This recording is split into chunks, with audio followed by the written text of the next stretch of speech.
दोस्तों आपने कई सारे वीडियो और रील देखे होंगे जहां पे लोग आपको बताते हैं मुंबई में कितना एक्सपेंस होता है, दिल्ली में, बेंगलोर में, ये सारे शहर कितने महंगे हो गए हैं रहने के लिए। तो आज के वीडियो में मैं चर्चा करने वाला हूं मेरे छोटे से शहर भुज में मेरा कितना पर्सनल एक्सपेंस होता है और कुछ मेरे फाइनेंशियल डूज एंड डोंट्स है उसके बारे में भी वीडियो में चर्चा करेंगे। आगे बढ़े उससे पहले अनुरोध रहेगा, अगर आपने चैनल को सब्सक्राइब न किया हो तो हमारे चैनल को सब्सक्राइब जरूर कर लीजिए। डिस्क्लेमर दे दूं, mutual fund investment are subject to market risk. वैसे कोई म्यूचुअल फंड की आज के वीडियो में डिस्कशन नहीं करने वाले हूं। दूसरा डिस्क्लेमर है, हम एक AMFI registered mutual fund distributor और एमफी रजिस्टर्ड एसआईएफ डिस्ट्रीब्यूटर है। तो आज दोस्तों हम चर्चा करेंगे cost of living in small town.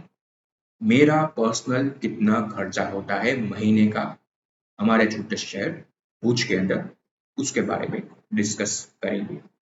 कुछ मेरे पर्सनल फाइनेंस के डूज एंड डोंट्स है जिसे शायद आप भी फॉलो कर सकते हैं और उससे आपको भी लाभ मिल सकता है। दोस्तों पर्सनल फाइनेंस के तीन मेजर कंपोनेंट है, इनकम, सेविंग, एक्सपेंस।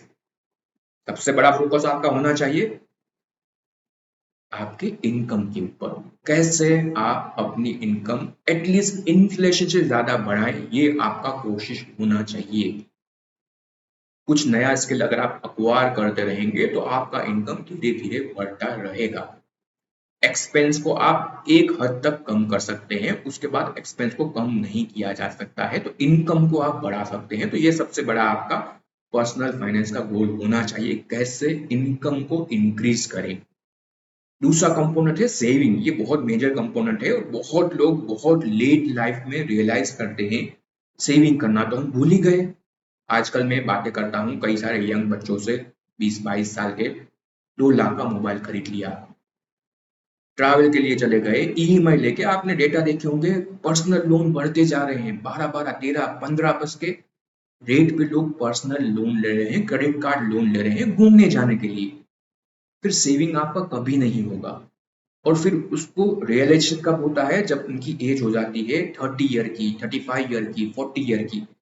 सेविंग करना तो हम भूल ही गए, अब हम घर नहीं अफोर्ड कर सकते हैं। तो यहाँ पे बड़ा इशू आता है। सेविंग आपको बहुत अर्ली एज में शुरू करनी है। मेरी जब से मैंने काम शुरू किया है यही कोशिश है, जितनी इनकम है उसका 50% सेविंग करने का मेरा कोशिश रहता है और एक्सपेंस इनकम का 25% के आसपास होना चाहिए। आपका इनकम है उसका 80% ही आपका एक्सपेंस आपने कर दिया तो सेविंग तो आप कहाँ से ही कर लेंगे। ये मेरी कोशिश होती है। डेफिनेटली कभी कभी सक्सेस होते हैं, कभी कभी डेफिनेटली कुछ मेजर एक्सपेंस आ भी सकते हैं लाइफ में, बट कोशिश रहनी चाहिए आपकी कि आप जितना आपका इनकम है एटलीस्ट उसका 50% सेव करें और बाकी का अगर आप देखें एक्सपेंस में आप डाल सकते हैं। दोस्तों बहुत लोगों को पता होगा, कुछ लोगों को नहीं पता। तकरीबन शुरुआत मैंने की थी टीसीएस में जॉब से, मुंबई में था, वहाँ पे मेजर एक्सपेंस होता था, ज्यादा कुछ सैलरी थी नहीं। मुंबई लोगों का ड्रीम सिटी होता है, ज्यादातर छोटे छोटे गांव से लोग मुंबई की तरफ जाते हैं। मैंने कोशिश की कि मुंबई से वापस हमारे गांव की तरफ आ जाए। गांव तो नहीं कहूंगा, एक छोटा सा टाउन है, बड़ा टाउन अब धीरे धीरे डेवलप भी हो रहा है भुज। तो तकरीबन 8-9 साल से मैं भुज में हूँ और बहुत लोगों को लगता है भुज छोटा सा सिटी है। भुज छोटा सा सिटी डेफिनेटली है, बट अगर आप देखें कोई छोटा मोटा गांव नहीं है, यहाँ पे आपको सारी सुविधाएं मिल जाती है। जिनको नहीं पता है, मुझे आज भी कमेंट आते हैं भुज में तो हॉस्पिटल नहीं होगी। भुज में बड़ी बड़ी हॉस्पिटल है, अदानी हॉस्पिटल एक बहुत बड़ी हॉस्पिटल मानी जाती है यहाँ की। एयरपोर्ट है यहाँ पे, रेलवे स्टेशन भी है यहाँ पे, तो आपको इसके लिए चिंता है। स्कूल भी है यहाँ पे, कॉलेजेस भी हैं, अब धीरे धीरे दूसरी बड़ी कॉलेज भी यहाँ पे आ रही है। कच्छ एक बड़ा, अगर आप देखें, डेस्टिनेशन बन रहा है। जिनको नहीं पता है, इंडिया के 3 मेजर पोर्ट अब कच्छ में आने वाले हैं। ऑलरेडी कंडला था, फिर मुंद्रा पोर्ट आया और अब अगर आप देखें तूना में एक मेजर पोर्ट डेवलप हो रहा है यहाँ पे कच्छ के अंदर। तो कच्छ एक, अगर आप देखें, मेजर हब बन रहा है मैन्युफैक्चरिंग का और एक्सपोर्ट का। और कच्छ का अगर आप देखें मेजर सिटी है भुज, जहाँ पे मैं रहता हूँ। तो भुज इतना छोटा टाउन भी नहीं है, वो भी मैं आपको बता दूं। तो दोस्तों ये मेरे एक्सपेंस है। भुज में कैसे एक्सपेंस होते हैं, छोटे से टाउन में कैसे एक्सपेंस होते हैं।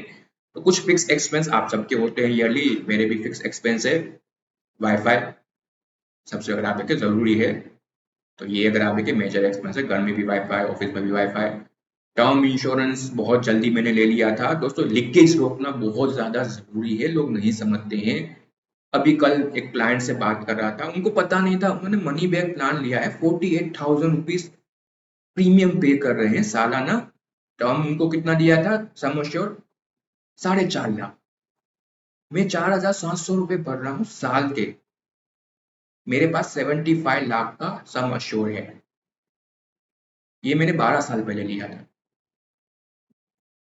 आप में से आप अपने देख लीजिए, आपने टर्म प्लान लिया, शायद अगर आपने टर्म प्लान नहीं लिया है, आप 1-1 लाख रुपए प्रीमियम पे कर रहे हैं, तो आपका वहां पे लीकेज बहुत ज्यादा हो रहा है। 12.5 साल में ये टर्म प्लान खरीद के मैंने बहुत ज्यादा, अगर आप देखें, पैसे नहीं दिए, बट सेविंग बहुत कर ली कि बाकी अननेसेसरी जो आपके मनी बैक प्लान आपको पकड़ा दिए जाते हैं वो लिए ही नहीं। तो वहां पे अगर आप देखें एक बेनिफिट हो गया। हेल्थ इंश्योरेंस भी लेके रखा है 12,000 का सालाना, अगर आप देखें तो प्रीमियम जाता है। अभी तक अगर आप देखें फॉर्चुनेटली कभी यूज नहीं करना पड़ा, तो वो भी अगर आप देखें लेना जरूरी है। हेल्थ इंश्योरेंस, पैसे बर्बाद नहीं हो रहे हैं, कभी ना कभी जब जरूरत पड़ेगी तब आपको पता चलेगा हेल्थ इंश्योरेंस की क्या जरूरत है। और प्रिवेंशन पे मैं ज्यादा ध्यान देता हूँ, तो फिटनेस पे अगर आप देखें बड़ा फोकस है, तो सालाना 7,000 का हमारा जिम का एक्सपेंस होता है।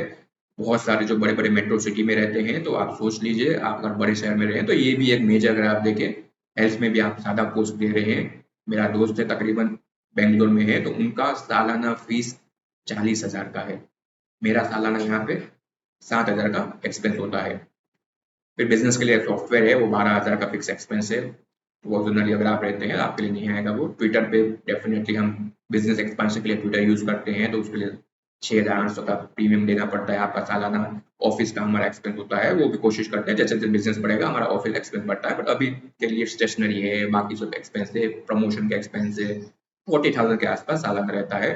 डीटीएच करता है, जनरली मैं टीवी तो नहीं देखता हूँ, और टैक्स फाइलिंग के लिए भी तकरीबन 20,000 टैक्स और जीएसटी फाइलिंग के लिए 20,000 का खर्चा होता है। तो ये फिक्स एक्सपेंस है सालाना। तकरीबन अगर आप देखें तो 1,20,000 30,000 के आसपास का ये फिक्स एक्सपेंस होता है। मतलब मंथली आपका 10,000 रुपये का आसपास हो गया।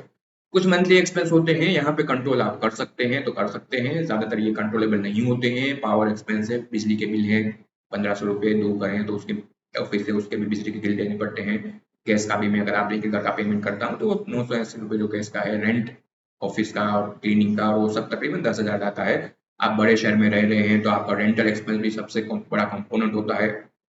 वो एक राज्य मेजर इशू रहता है लोगों का। बड़े शहर में आप घर रह रहे हैं रेंट पे, तो भी 50-60 हजार रुपए रेंट आपका चला जाता है। फिर अगर आपकी 1 लाख की इनकम है, 50% आपका रेंट ही जा रहा है, तो सेविंग करना और दूसरे एक्सपेंस मैनेज करना मुश्किल होता है। तो वहां पे आपको ट्रेड ऑफ देखना है कि क्या बड़े शहर में रहना है या छोटे शहर की तरफ, या फिर अपने घर की तरफ मूव करना है। अगर आप अपने घर में रह रहे हैं तो आपको रेंट ही पे नहीं करना है। फिर वे है, वो तो 3,000 है, आप लेंगे नहीं लेंगे वो अलग बात है। पर्सनल मेरे ग्रोसरी के एक्सपेंस होते हैं, मेरे पर्सनल होते हैं जनरली। घर की जो ग्रोसरी है वेजिटेबल वो तो फादर लेके आते हैं, बट ये मेरे पर्सनल ग्रोसरी एक्सपेंस 6,000 के आसपास आसपास 6,000 है। फिर कार ईएमआई, अभी कार खरीदी है, ये भी मैंडेटरी नहीं है। आप ऑफिस के पास रहते हैं, मैं तो वर्क फ्रॉम होम मेजरली करता हूँ, फिर भी कार अगर आप लेते हैं तो तकरीबन 17,000 का मेरा ईएमआई अभी आता है, वो अभी ज्वाइन हुआ है, बाकी ये मेजर एक्सपेंस था नहीं पहले। बाकी छोटी मोटी शॉपिंग, उसके 1,000 रुपये रिचार्ज करते हैं ये मोबाइल के, उसका 500 रुपये, और दूसरे कुछ उधर इधर उधर एक्सपेंस हो गए 2,000 रुपये। तो यहाँ पे आप अगर नोटिस करेंगे मेरे कोई बाहर के एक्सपेंस है नहीं कि होटल में जाके खाना खाना है, क्योंकि फिटनेस पे मेरा ज्यादा फोकस है। तो वैसे बाहर के खाना अब तो खाने लायक भी नहीं है, और मैं खाने जाता भी नहीं हूँ, तो वो एक मेजर एक्सपेंस मेरा आता नहीं है कभी भी। घर खुद का है तो रेंटल या ईएमआई आपको पे नहीं करना है, तो वो भी एक बड़ा सीन होता है। और यहाँ पे अगर आप घर लेते हैं सपोज छोटे शहर में, यहाँ पे आपको हमारे सोसाइटी में 40-50 लाख में ढंग ढंग का 2 BHK के घर विथ लैंड मिल सकता है। अब मुंबई में लेने जाएंगे, आपका शुरुआती 1.5 करोड़ से होता है। अभी मैं अहमदाबाद में दोस्त के साथ गया था, 1.8 करोड़ रुपए 3 BHK, और फ्लैट था, वो घर भी नहीं था। तो आप सोच लीजिए, फिर आपको 1-1 लाख रुपए का महीने का ईएमआई आएगा, जो आप 20 साल तक पे करते रहेंगे।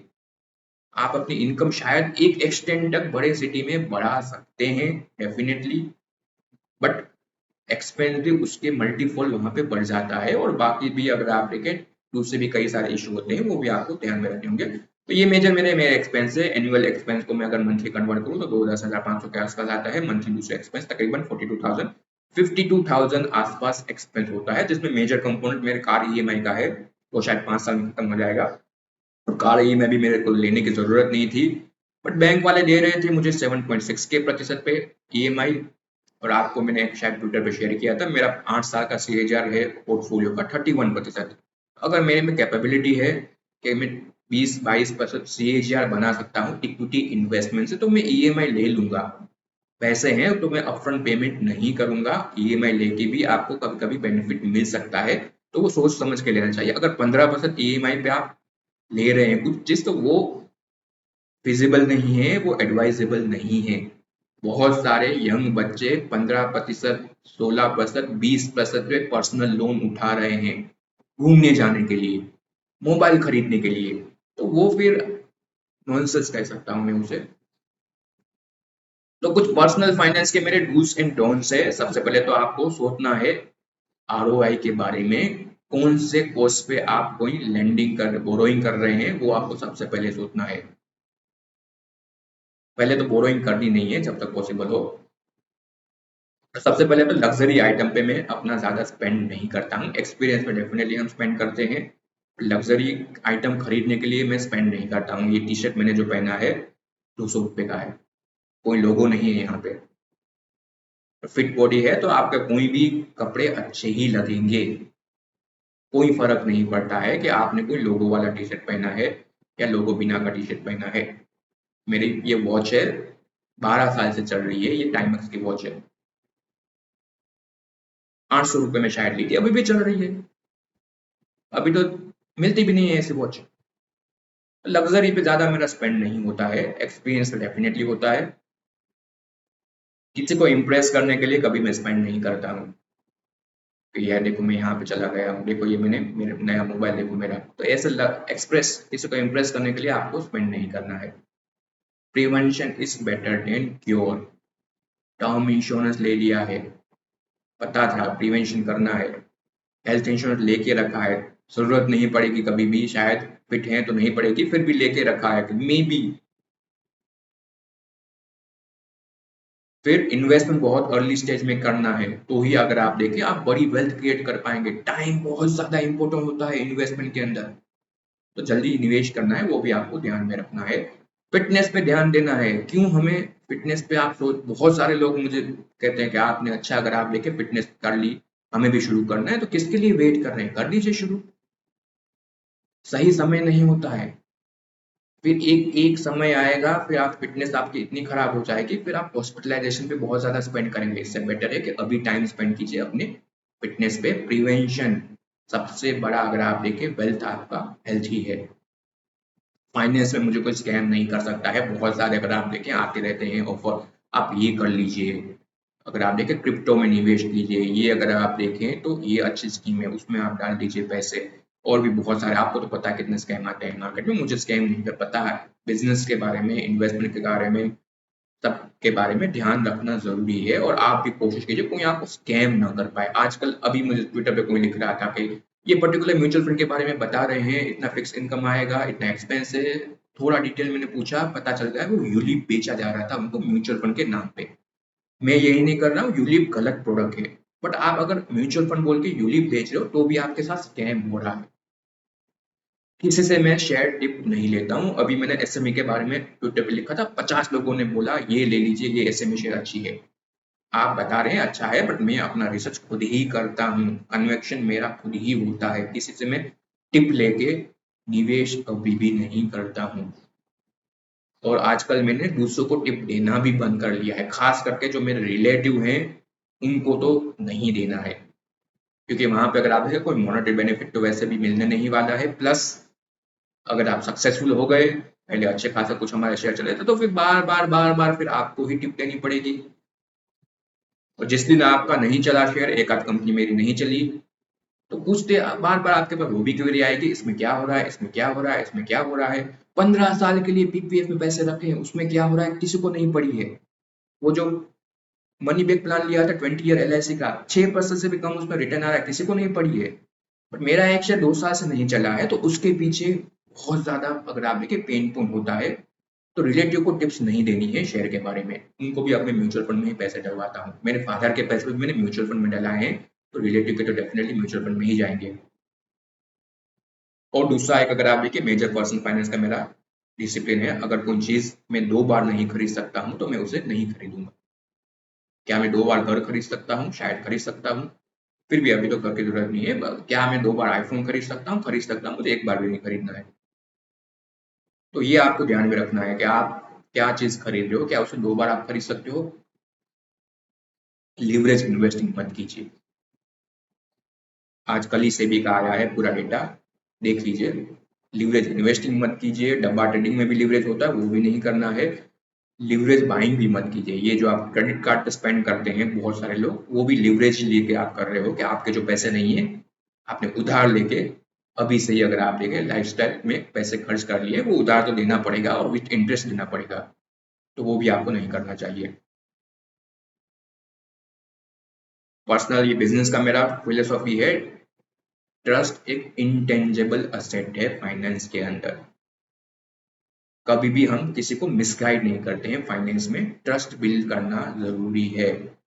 कोई आपको गलत इंफॉर्मेशन दे रहा है फाइनेंस में, फिर भी आप उसके पास जा रहे हैं, तो आप फिर अगर आप देखें, आप अपने बारे में सोच लीजिए।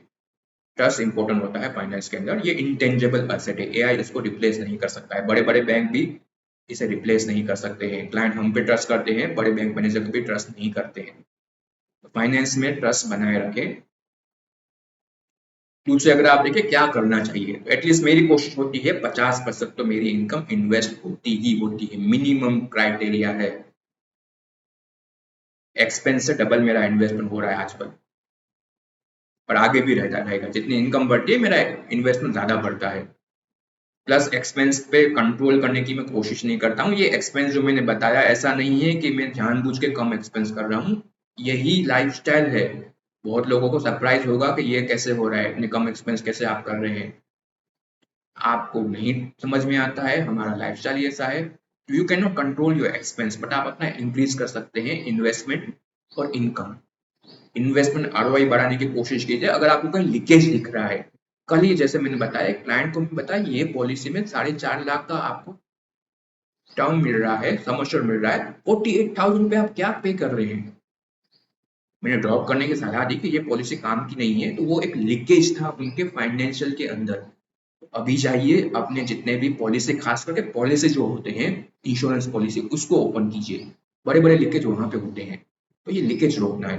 15 साल के लिए अगर आपने फिक्स इनकम में डाल दिया है, तो मैं तो उसे लीकेज मानता हूँ। अगर मेरे पास टाइम फ्रेम है तो मैं इक्विटी रिस्क ले लूंगा। इन्वेस्टमेंट का आरओआई बढ़ाने की जरूरत है आपको। कुछ डेट एसेट पड़े हुए हैं तो उसको भी शायद मोनेटाइज कर सकते हैं।